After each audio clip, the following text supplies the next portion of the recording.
You can never understand the weight and the gravity of being the first. If you have never traveled the rough and course terrain it takes to get there. Being first comes with a responsibility that weighs on you and challenges everything you think you know and understand about yourself. It is isolating and uncomfortable at times. It is heavy, weighty, and also beautiful, powerful. It is a reminder that someone had to step up.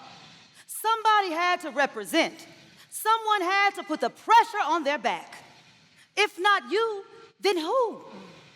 If not me, then who?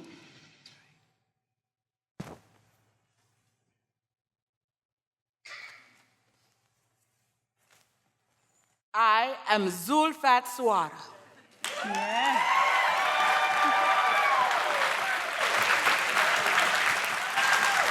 A daddy's girl. Born and raised in Nigeria.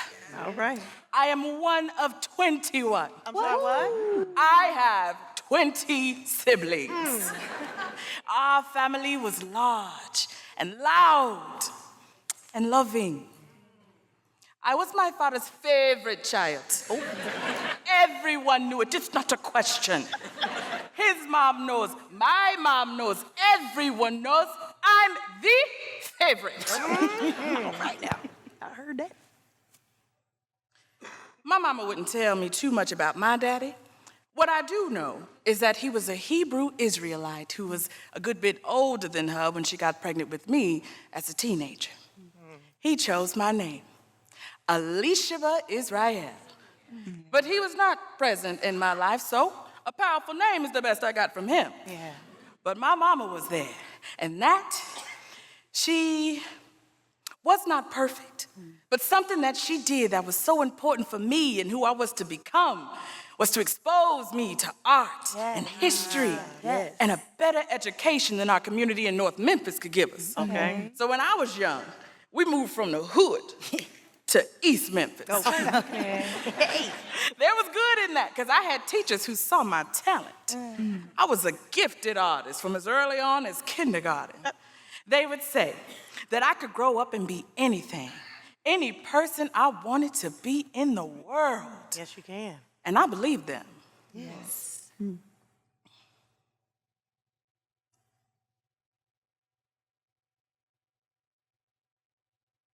I moved to America with my husband. He was invited to the US to do some research. We lived in Houston, then DC, and eventually moved to the Nashville area, which is where he would do his residency program at Vanderbilt. Oh, okay, Vanderbilt. Vanderbilt. I got it over here.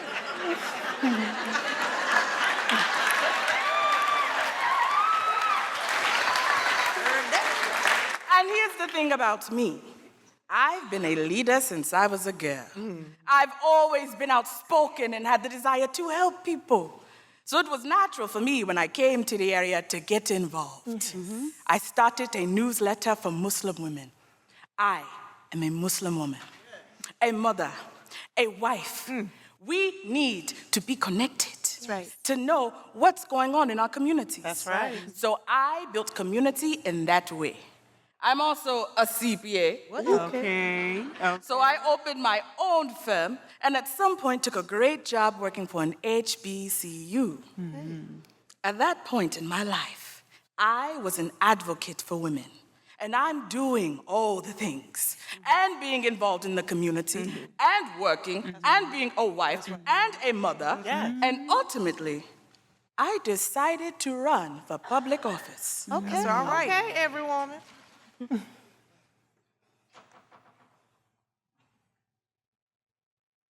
I'm an artist. I tell stories with my art.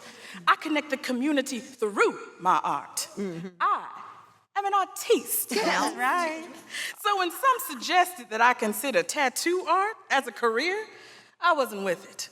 That wasn't my lane. Right.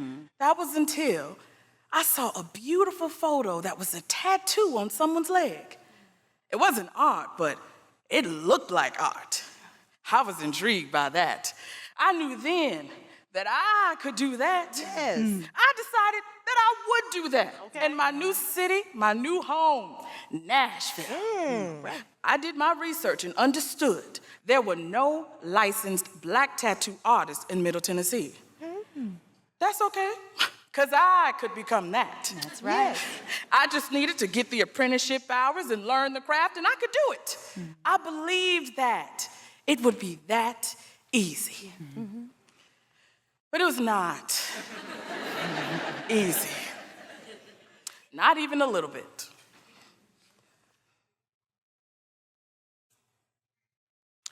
When I ran for office, I ran to become a council member in the county. I decided I didn't just want to be a district council member. I wanted the county-wide position. That's right.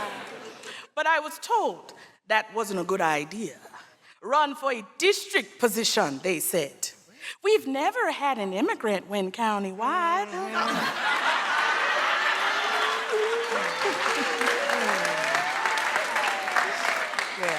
You'll need 30,000 votes. You only need a few thousand for the district. That didn't work for me.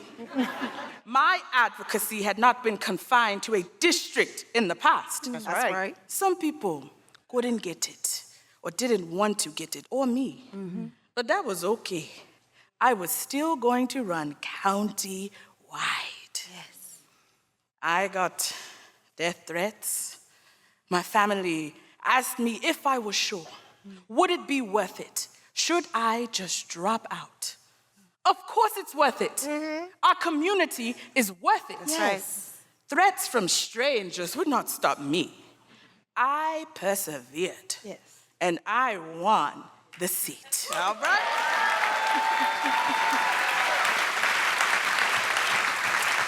So I was the first immigrant to win county-wide. Yes. That's right. And the first Muslim in the city, and the first Muslim in the state. And as far as anyone has been able to document, I was the first Nigerian woman to be elected into public office in the entire United States. Come on. Come on, first. Yes. I put my artist portfolio together, went to tattoo shop after tattoo shop. Get out of here. What do you think you're doing in here? You can't be here, go on now. Door after door closed in my face. They ain't want to see my face in their shops. Of course not. Every single door that I walked through was closed on me, slammed, hell, nailed shut. After getting turned away at shop after shop, there was one shop left. A Christian tattoo shop in the downtown area. They ran off the gimmick that tattoos were okay as long as they didn't glorify sin.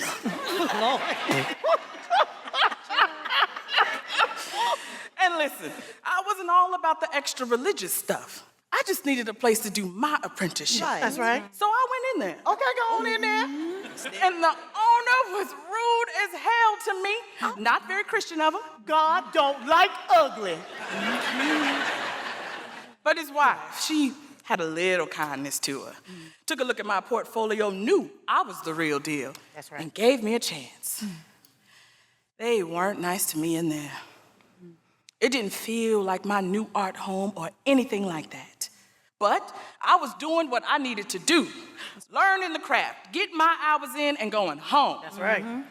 My coworkers didn't like me, or maybe they just didn't like my presence, I don't know. But I knew they would be willing to do anything to sabotage my goals. One day, the manager got her way. Accused me of taking an unexcused absence, which was a lie. Of course. I was fired, and just like that, my last option for getting my tattoo license was gone. And this is where sadness could have crept in. Where I could have let myself go to a dark, dark place. Could have cursed those folks at the Christian tattoo shop smooth the fool out. Could have flipped over some tables and knocked over everything in that bitch. You should have. I could have let the Memphis in me come out. Yeah, you could have. That's right. And I could have questioned why those teachers told me and my mama that I could be anything I wanted to be when I grew up. Oh, you can. When they knew good and damn well that the cards are stacked up against folks like me. I could have done all that and more. Yeah. I could have given up. But that's just not the way I'm set up. That's Right. right. That's right. That's right.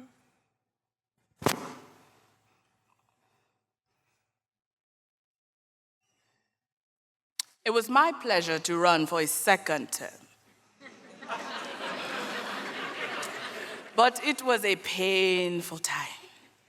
I had made a vote that people did not agree with. I chose to vote in favor of supporting the building of the Titan Stadium. It was not an easy choice. I had weighed all of the pros and cons time and time again. I made every effort to be open and transparent about my choice. I wrote an article outlining why I chose to vote the way that I did. Some people agreed with my vote, some did not. That happens. Right.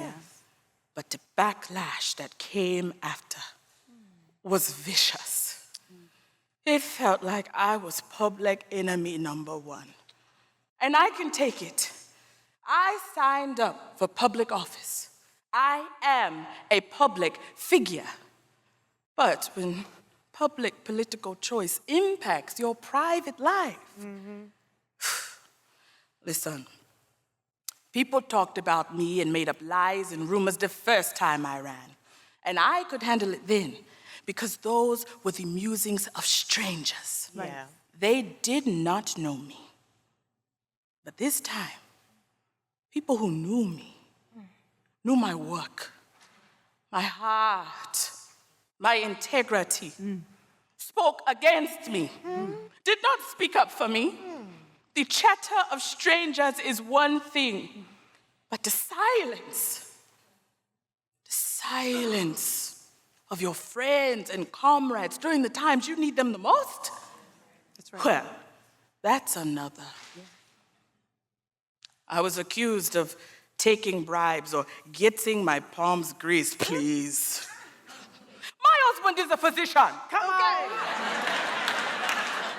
My kids are physicians. Let 'em know. I am highly successful in my career. That's Really? How much are they going to give, huh? How much? I don't need to take bribes. No. My integrity is too strong for that. Our word is our bond, and all we have is our good name. Yes. That's right. My people would say, a good name is better than silver and gold. My name was being tarnished. It hurt me. So I wanted to quit. But my family would not let me.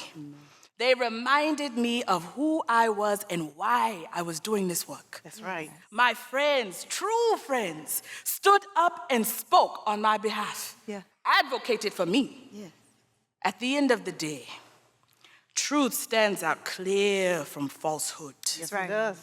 When it came time to vote, the community showed up. I was the only one out of the 20 that ran that didn't have to go to a runoff. Come on. Talk about it. I had the most votes of everybody in that election. Well, Come on. I had the highest number of votes recorded for anyone. That's right. And the best part, I was the first person of color, brown or black, to have ever had the most votes in an election and subsequently win the first chair and council.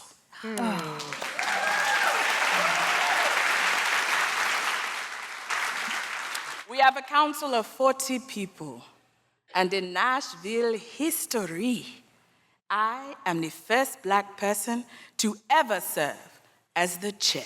Come on, chair. All right. That's all right. So the next day, I went and tried to find another apprenticeship, and no one would work with me. So I researched the law, found the loophole. The law says to get your license, you have to apprentice. But you don't have to be licensed to open a tattoo shop. Come on. You just have to have a licensed person working in there. I had a $3,000 income tax refund coming my way. I went to Jefferson Street and found a lady who heard my idea and knew I was broke and had bad credit. Oh. But she trusted me and my vision and allowed me to rent a one-room studio for $950 a month.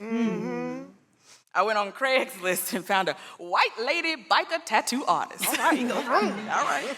She agreed to work in the shop, mentor me as her apprentice, and she would sign off on my license after a year. It was March when I was unfairly kicked out of the Christian tattoo shop. It was May when I opened my shop.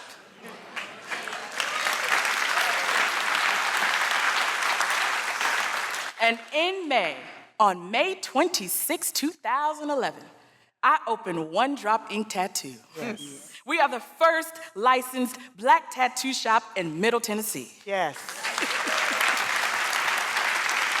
I am the first licensed black tattoo artist in Middle Tennessee. And I keep going. That's right. We are still going strong. I guess those teachers were right. I can be anything and everything I want to be. That's right. Amen.